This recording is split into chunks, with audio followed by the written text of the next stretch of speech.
emission determinants. One of the challenges that we found was just finding a cataloging system, a numbering system for the public lanes themselves within the city. And with the recent addition of Open Toronto, I think adding the lanes and really opening that up to the public would be a great step. And just having a concrete, if not naming system and numbering system. We actually developed one that we will hand off to you as well. But I think that would be a great step as well.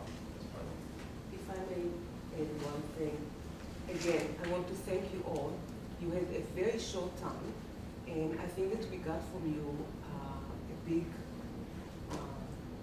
work for the short time that you put into it. And as you can see already, it's not a Pandora box. It's an issue because it's behind, it's Laneways, right?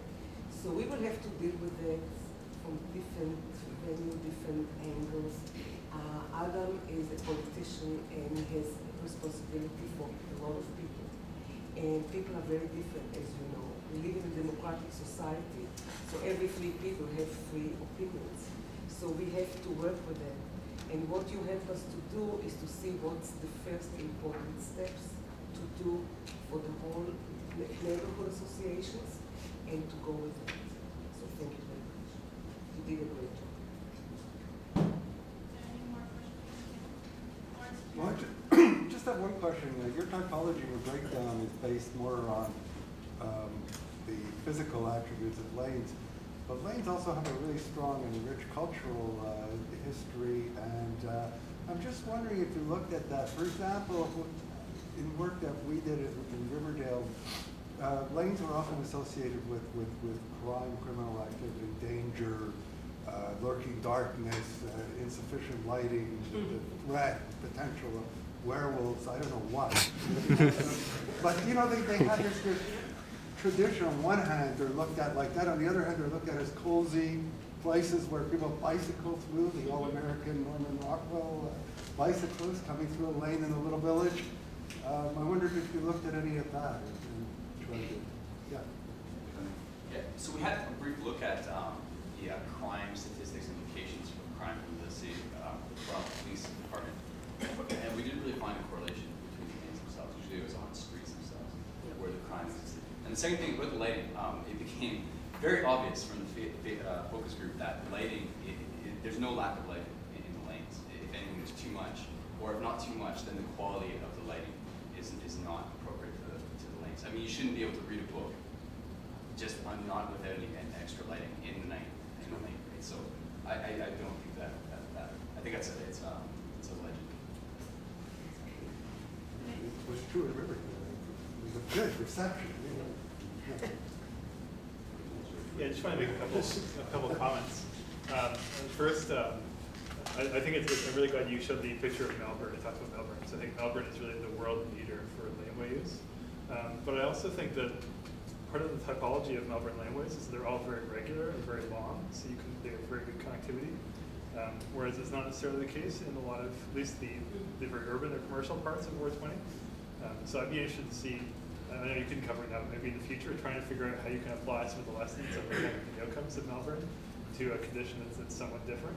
Because I think especially in the lanes that immediately follow Queen Street, for example, or King Street, there's a real potential for that. But you have to think your way maybe around some of those differences. Can I give you a bit of a history reason as to why that's there? What's that? I'll give you a bit of a history Sure. reason. My family's from Melbourne, Yeah, so here it is.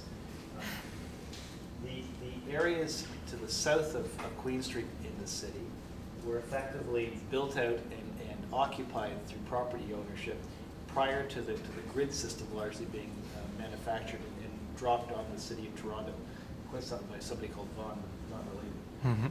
The areas north of Queen Street were land allotments to what became known as the family compact. They were large, very, very wealthy families who were basically outside the city limits and allowed to redevelop their properties as they chose fit, as they chose to. In Melbourne, you didn't have a family compact to quite the same degree you had in Toronto, because the American Revolution didn't produce a group of loyalists who came up here and had sort of landed gentry status. In Australia, you had a very different group of people settling here. And so the government had total control over all the property. The grid system was put in place by virtually the same group of military engineers at the same time, and they had a regimented and a very disciplined approach to the land use pattern. So all land use blocks got rolled out that way. And so it was virtually unoccupied, and it was laid out as a grid with one ideology in place and not a bunch of different families trying to make money off their lands at different times. And so you ended up with a replicated pattern in place. So it's although very similar ideologies and very similar practices, two completely different phases of historical development that created that. And then going forward, the laneways became the servicing mechanism, and so they were sustained going forward, and development wasn't allowed to interrupt them, whereas in Toronto, the servicing was done on the streets, and the laneways became development opportunities, and that's why you have so many interrupted laneways in the areas about either side of Queen Street in particular. When you get to the north into the annex has no laneways, because that particular development block that came forward with communal stables on Bloor Street.